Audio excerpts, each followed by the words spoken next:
মহাশয়া, উনি আমাদের জীবনে দূত হয়ে থাকবেন। এই গার্লস স্কুলের সমস্ত বালিকারা ওনার এই জীবনকে অনুসরণ করবেন, অনুকরণ করবেন, জীবনে প্রতিষ্ঠিত হবেন, এই আশা ও প্রত্যাশা রাখছি। মাননীয় রাশেদ আলী মহাশয়কে বিশেষ করে অভিনন্দন জানিয়েছি এই কারণে, বিশ্ববিখ্যাত অস্কার ওয়াইল্ড তার বিশ্ব সৃষ্টিতে দেখিয়েছিলেন একজন নিষ্ঠুর দত্ত, একজন স্বার্থপর দত্ত কেমন করে ছোট্ট শিশুর চুম্বনে, তার আলিঙ্গনে সমস্ত হিংস্রতা, সমস্ত নিষ্ঠুরতাকে ভুলে গিয়ে তার মধ্যে মানবিকতা, মূল্যবোধ, মনুষ্যত্ববোধের সৃষ্টি হয়েছিল। উনি সেই ছোট ছোট শিশুদের, যাদের মধ্যে অফুরন্ত প্রতিভা রয়েছে, যারা অফুরন্ত ক্ষমতার অধিকারী, তাদের লালন পালন করছেন, তাদের দেখভাল করছেন, তাদের সুপ্ত প্রতিভাকে বিকশিত করার চেষ্টা করছেন। এর থেকে মহান কাজ আর বোধহয় কিছু হয় না। উনি ধন্য হয়েছেন, উনি গর্বিত হয়েছেন এই কারণে, আমাদের সেই মুসলিম মহিষী মহিলা বেগম রোকেয়া আজ থেকে বহু বছর আগে উপলব্ধি করেছিলেন মেয়েদের শিক্ষার প্রয়োজন। তাদের শিক্ষায় আলোকিত করতে না পারলে তাদের মধ্য থেকে কুসংস্কার, তাদের মধ্য থেকে বঞ্চনা দূর করা যায় না। আমার জেলার সেই মহান পুরুষ বিদ্যাসাগর, তিনি উপলব্ধি করেছিলেন মহিলাদের শিক্ষাদান ছাড়া কোনোভাবেই সমাজের উন্নয়ন সম্ভব নয়। কারণ এই সমাজের যে দুটি পাখনা থাকে, এক পাখনা পুরুষ, অন্যটি মহিলা। একটা পাখি একটা ডানা বাদ দিয়ে হাঁটতে পারে না, চলতে পারে না। আমাদের এই সাহেবগণ তাদের সেই মহান কাজকে, অসমাপ্ত কাজকে সমাপ্ত করার যে গুরু দায়িত্ব নিয়েছেন, এই দায়িত্ব ওনারা ধন্য হয়েছেন। তাই ওনাদের কাছে আবারও একবার কৃতজ্ঞতা জানাচ্ছি। আমি মঙ্গলময় ঈশ্বরের কাছে প্রার্থনা করি, যে সকল ছোট ছোট বালিকারা এই প্রতিষ্ঠানে এসেছেন, তাদের যা কিছু সুপ্ত প্রতিভা, তাদের যে অপরিসীম ক্ষমতা আগামী দিনে বিকশিত হবে, তারা মানুষ একটা মাইলস্টোন তৈরি হবে। এখান থেকে অসংখ্য ফুল বিকশিত হবে, প্রস্ফুটিত হবে।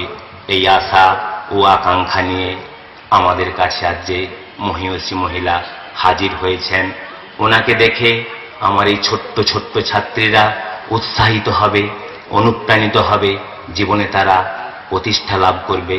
এই আশা ও আকাঙ্ক্ষা নিয়ে আপনাদের প্রত্যেককে আবার একবার শ্রদ্ধা, ভালোবাসা জানিয়ে বিদায় নিচ্ছি। নমস্কার।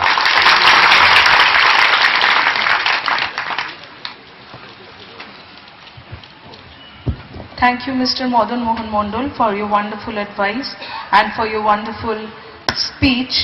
He says that you are the source of inspiration for the beautiful budding girls, for the beautiful girls who are deprived of education, who don't have the minimum rights in the society.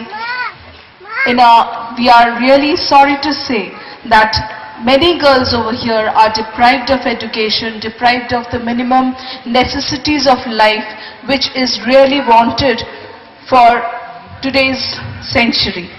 So we request you, Mrs. Beth Payne, that please inspire all these girls to get up from where they are and soar up high and high in their life, to be one like you, or to be one like what they want to be, to inherit many of the talents that they have within themselves, to nurture their talents, and that's all. Thank you for your wonderful advice, Mr. Madan Mohan Mondal. Now we welcome the Secretary, Dr. Syed Rashid Ali, to give a few words to inspire us. দুঃখিত, এখন আমাদের সামনে একটু বলার জন্য অনুরোধ করছি পাঁশকুড়া পৌরসভার ভাইস চেয়ারম্যান মাননীয় আশুতোষ চক্রবর্তী মহাশয়কে। Honorable President, in this meeting, distinguished Chief Guest, Honorable Mr. Beth Payne, Honorable Counselor General of United States of America, and other distinguished guests, ladies and gentlemen, I consider it a great honor that you have so kindly extended to me to be present in this occasion. Residential school Hazrat Diwan Jafar Girls School has come to see the light of the day since its institution in 1997. More than a century and a half century have passed since Ishwar Chandra Vidyasagar and John Drinkwater Bethune have initiated the great reforms in education, particularly female education in India. About the same time, Raja Ram Mohan Roy, Dirigio and other great Indian and European educationists opened the access to modern education in this country. Thousands of schools and hundreds of colleges have been established by the passage of time, and great social changes had occurred since then. Water have passed under the bridge, yet the society is still taking time to shake off the colonial hangover in the fields of education, for education is assessed by the economically elite both in towns and villages. The Constitution of India consider compulsory primary education to all, access to education for every citizen as a matter of right, irrespective of caste, creed or religion. Commissions after commissions have been set up to review the education policy, the school education policy in particular. Today, education is not only a provincial subject, but also a responsibility of the union government. But have we achieved the goal towards 100% access? What is the ground reality? Is every boy and girl going to school today? There are 11,000 or so secondary schools in West Bengal, and the Sarva Shiksha Abhijan mission plans for setting up more. But I am sure the statistical data will not be able to speak for itself, because even more schools would be necessary to fulfill the dream of universalization of primary and secondary education. Many things have been done. In spite of these, access to schools education has still remained murky for the children belonging to all poor, backward and minority community. I would not go to extent saying nothing has been done for them, but I feel there is still enough space for a lot to be done. 350 to 400 girls pupils bloom in this residential school, Hazrat Diwan Jafar Girls School. There will be more such flowers to bloom in course of time. We know how difficult it is to organize and set up schools in remote areas where the average socio-economic condition is generally weak and difficult. There is always a felt need for funds. So far, the organizers of these schools have overcome the hurdles and have stood against the storms of adversities.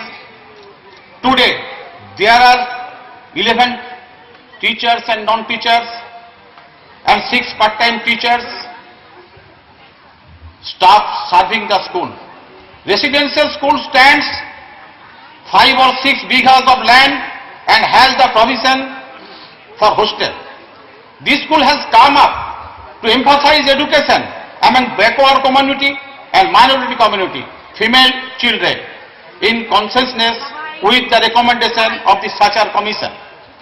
For every step in development, the greatest need is gathering of funds, and here I would take the opportunity of the occasion to request the distinguished guests as well as the audience to extend their fullest cooperation regarding the matter of funds. We already, from our municipality, Panchkuda municipality, have sent a letter to the state government for affiliation and financial assistance to this institution. I sincerely hope that soon the school will get affiliation from the Board of Secondary Education, and I welcome the distinguished guests to look into this matter also. As for myself, I shall keep no stone unturned to see the school flourish into a model school, not only in the district but also the state of West Bengal. I thank all the distinguished guests and audience and staff and students for realizing the dream that has come to true. I wish the school success. Thank you all. আমি বাংলায় কিছু কথা বলি। মাননীয় মহোদয়গণ এবং মহিলা যারা আছেন সবাইকে পৌরসভার তরফ থেকে আন্তরিক শুভেচ্ছা ধন্যবাদ জানাই। অ্যাকচুয়াল আজকে দেওয়ানজি যিনি সামনে আছেন এবং রাশেদ সাহেব, ইনাদের সঙ্গে ওতপ্রোতভাবে আমরা জড়িত হয়ে পড়ি পাঁশকুড়া মিউনিসিপ্যালিটির কিছু কাজের মাধ্যমে। আপনারা জানেন ইনাদের একটা প্রতিষ্ঠান এখানে আছে এবং সেই প্রতিষ্ঠানের সম্পর্কে আমরা জানতাম। আমরা ছোটবেলা থেকেই এখানে মানুষ হয়েছি, কিন্তু এত ওতপ্রোতভাবে জড়িত রাশেদ সাহেবের সঙ্গে হয়নি বা দেওয়ানজির সঙ্গে হয়নি। আমাদের এখানে একটা ডিপ টুয়েলভকে কেন্দ্র করে আমাকে অনেকবার আসতে হয়, ইনাদের কাছে আমি আসি এবং শিক্ষার যে গুণগত যোগ্যতা কতখানি একটা ছোট্ট উদাহরণ দিলেই বুঝতে পারবেন। এখানকার মানুষরা ওনাকে বড় হুজুর বলেন আর রাশেদ সাহেবকে ছোট হুজুর বলেন। তো আমার কাজের ক্ষেত্রে আমি এসে উনাকে ছোট হুজুর বলি, উনি সঙ্গে সঙ্গে বলেন যে স্যার আপনি ভুল করছেন, আমি আপনার ছাত্র। ভাবুন কতখানি মানুষ উদার হলে, মহোদয় হলে, কারণ উনি নাও হি ইজ টিচিং একটা ক্যালকাটা ইউনিভার্সিটি। মানুষ কতখানি মহান হলে, হ্যাঁ আমি একটা সময় উনাকে পড়েছি, আমার মনে নেই, কিন্তু উনি ঠিক মনে রেখেছেন। আমি কিছুদিন প্রতাপপুর স্কুলে শিক্ষকতা করেছিলাম, উনি ঠিক মনে করেছেন এবং আমাকে যথাযথ সম্মান দিয়েছেন স্যার বলে। আমি মোহিত হয়ে গেছি। আজ থেকে 7 দিন আগে পড়াশোনার মান, মানুষ শিক্ষা পেলে মানুষের মন যে কত উদার হয়ে যায়, এগুলো আমরা সমাজে মিশতে পেরে, মানুষের সঙ্গে মিশে এগুলো বুঝতে পারি। আমি শুক্রবার দিন রাইটার্স বিল্ডিংয়ে গিয়েছিলাম। আমাদের এখান থেকে অনেকেই জানেন, এখান থেকে আমাদের একজন আইএএস অফিসার আছেন নুরুল সাহেব। নুরুল বয়সে আমাদের ছোট এবং আমাদের সম্পর্কে আমাদেরকে দাদা বলে। ভাবতে পারেন আজকে অনেক উঁচু পদে, অনেক প্রিন্সিপাল সেক্রেটারি, চিফ মিনিস্টারের দপ্তরের একজন প্রিন্সিপাল সেক্রেটারি। আমি যখন অফিস থেকে বেরিয়ে আসছি, উনি কিন্তু চেয়ার থেকে উঠে আমাকে গেট পর্যন্ত এগিয়ে দিয়েছেন। এটার কারণটা কি? এটা মানুষের শিক্ষায় মানুষকে মহান করে দেওয়া। এখানেই শিক্ষাগত যোগ্যতার রূপ পায়। আজকে ভাবতে পারেন রাশেদ সাহেব, দেওয়ানজি উনি জায়গা দান করেছেন। রাশেদ সাহেব কাজ এত উৎসাহ, এত প্রচেষ্টা দিয়ে মেয়েদের জন্য, আমরা ছেলেদের জন্য স্কুল করি, আমরা ছেলেদের জন্য মাদ্রাসা করি, আমরা ছেলেদের জন্য অনেকে ছোট ছোট নার্সারি স্কুল করেন, কিন্তু মেয়েদের শিক্ষার বিকাশের জন্য এই যে চিন্তাধারা, সময় ব্যয়, উনার দাদা বললেন উনি ক্যালকাটা ইউনিভার্সিটিতেও যাচ্ছেন।